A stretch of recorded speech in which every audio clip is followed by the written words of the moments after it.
Good morning student.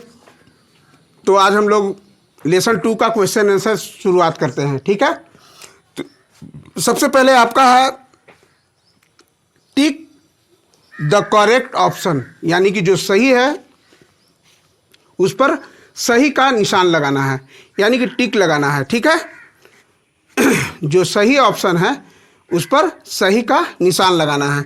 जैसे देखो यहाँ पहला तुम्हारा है we must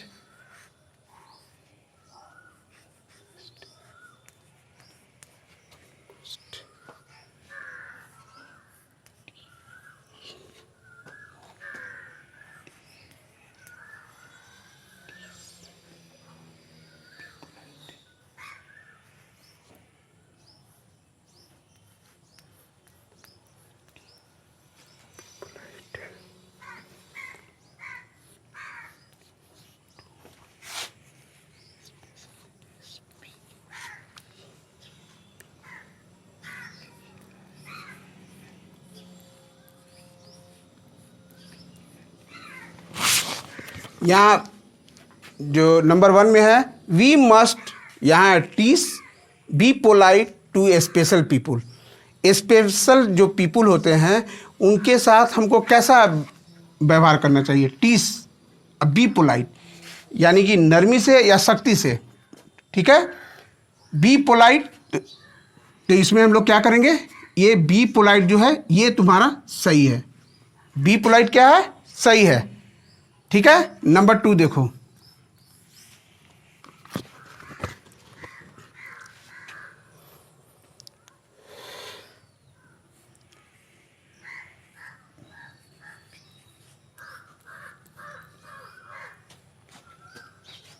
people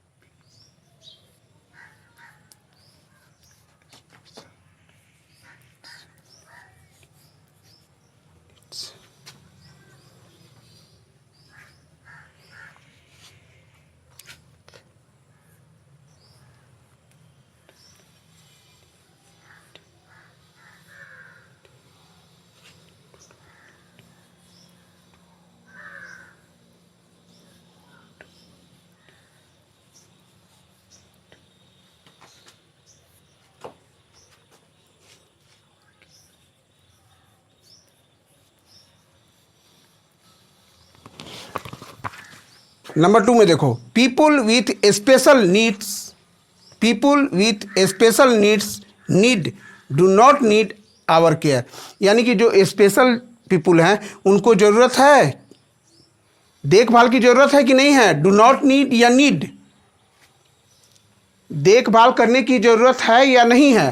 people with special needs need do not need, तो उनको देखभाल की ज़रूरत की आवश्यकता होती है, तो इसलिए ये तुम्हारा सही है। नीड क्या है? तुम्हारा सही है, और ये गलत है। ठीक है, इसमें भी ये गलत है। ठीक है, इसको मिटाते हैं हम नंबर 3 लिखने के लिए।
ठीक है।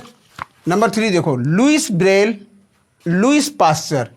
Louis Braille, Louis Pasteur developed a special script for visually impaired।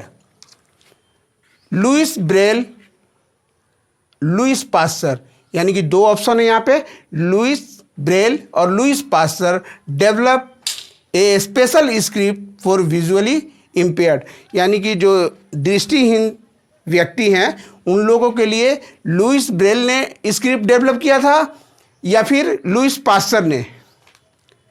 ठीक है, लुइस ब्रेल या लुइस पास्चर। तो जैसा कि तुम लोग जानते हो ब्रेल लिपि, तो जो स्क्रिप्ट ब्रेल ने दिया है तो ये क्या होगा तुम्हारा, लुइस ब्रेल। लुइस ब्रेल ने ही वो स्क्रिप्ट दिया था, स्पेशल स्क्रिप्ट, जिसको हम लोग बोलते हैं ब्रेल स्क्रिप्ट। क्या बोलते हैं, ब्रेल स्क्रिप्ट, यानी कि ब्रेल लिपि। ठीक है, तो लुइस ब्रेल यहाँ पे सही होगा और ये तुम्हारा रॉन्ग है। ठीक है, लुइस ब्रेल और Louis Pasteur develop a special script for visually impaired. ठीक है, Louis Braille, Louis Pasteur develop a special script for visually impaired, यानी कि विजुअली इम्पेयर्ड जो हैं उनके लिए लुइस ब्रेल ने ब्रेल स्क्रिप्ट डेवलप किया था। ठीक है, नंबर 4,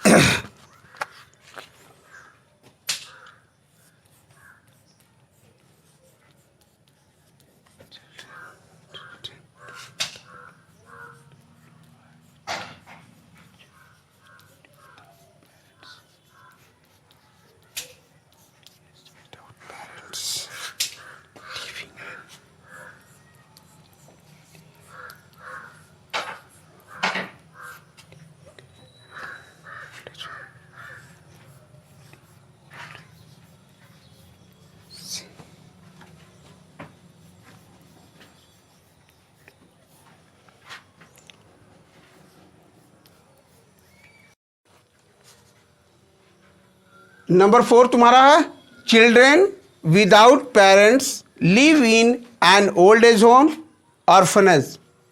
ठीक है, चिल्ड्रेन विदाउट पेरेंट्स, यानी कि जिस बच्चे के माता पिता नहीं हैं वो कहाँ रहेंगे, ओल्ड एज होम में या फिर ऑर्फनेज में। ऑर्फन का मतलब जानते हो अनाथ होता है और ऑर्फनेज का मतलब होता है अनाथालय। तो जिनके माता पिता नहीं है वो कहाँ रहेंगे, अनाथालय में या old age home. Old age home का मतलब होता है वृद्धा आश्रम, यानी कि जिसमें बूढ़े लोग रहते हैं। तो इसमें सही क्या है, ऑर्फनेज। ठीक है, ये तुम्हारा सही है और ये रॉन्ग है। एक बार फिर से सुन लो, children without parents live in an old age home और ऑर्फनेज। 2 ऑप्शन है जिसमें ओल्ड एज होम है और ऑर्फनेज है, दोनों में से कौन सा राइट है, तो ये राइट है, क्योंकि ये अनाथालय है। जिन बच्चे के माता पिता नहीं रहते हैं वो अनाथ होते हैं और वो अनाथालय में रहते हैं। ठीक है,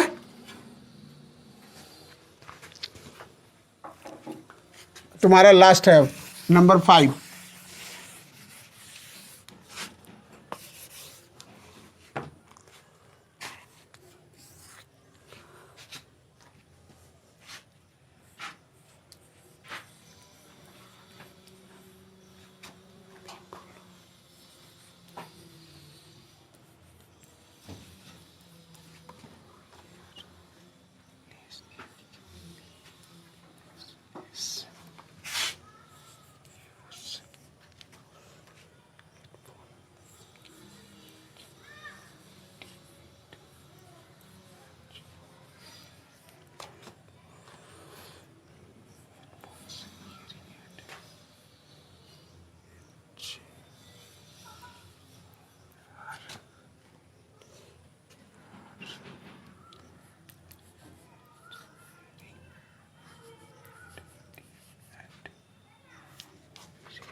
पीपुल हु हियर लेस, यानी कि जो व्यक्ति कम सुनते हैं उनको इसमें से कौन सा जो ऐड है वो यूज करेंगे, यानी कि कौन सा जो यंत्र है वो यूज करेंगे। ठीक है, तो हेडफोन है और हियरिंग एड है।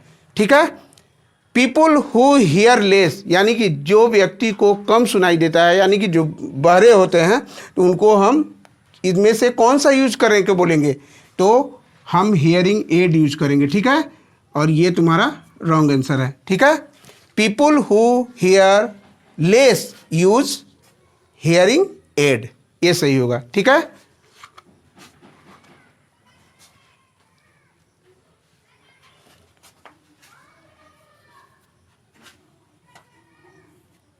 यहाँ हियरिंग होगा, हियरिंग डी हो गया था। ठीक है, तो आज बस इतना ही।